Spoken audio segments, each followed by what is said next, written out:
Dans la panoplie des opérateurs fournis par PHP, nous avons les opérateurs logiques. Donc ces opérateurs sont très simples, ils se basent sur l'algèbre de Boole, c'est-à-dire les valeurs true et false. Alors je vais commencer par un premier exemple, je vais utiliser vardump pour avoir le résultat de l'expression que je vais rentrer. Et là je vais écrire donc un booléen true et je vais les séparer par un opérateur logique qui est AND ici. Et je vais mettre true on false et ça va donner un résultat. Donc quand j'actualise, j'ai false. Je vais faire un autre test si j'ai true en and true. Je regarde le résultat, je vois que j'obtiens true. Alors, je vais réduire un peu ma fenêtre, j'ai pas besoin d'autant de place. Voilà. Ensuite, si je recommence, je vais avoir false and true. Si on regarde le résultat, j'ai false. Et enfin, pour terminer, si je fais false and false, je vais obtenir false. J'ai fait toutes les combinaisons possibles puisque un booléen n'a que deux états.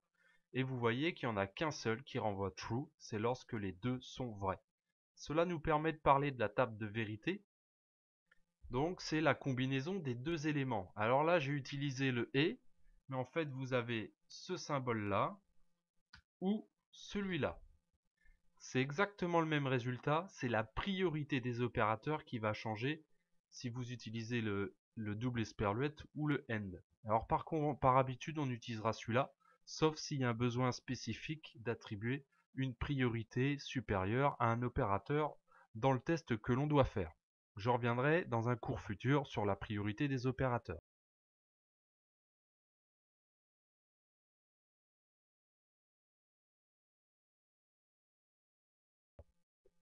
Donc ici, nous avons vu le test avec le et.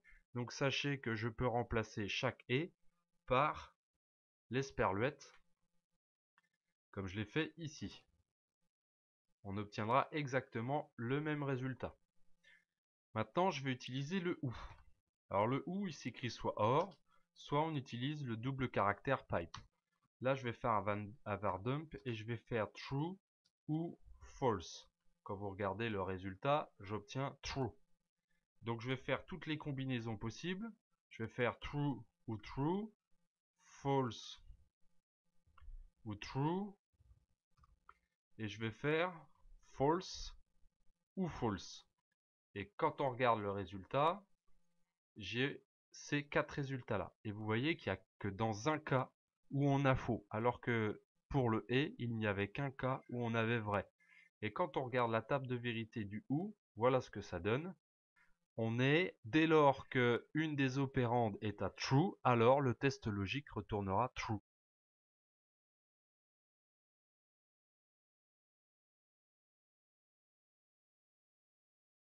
Alors que quand on regarde le et, dès lors qu'on a une des deux opérandes qui est à false, alors le test logique renverra false.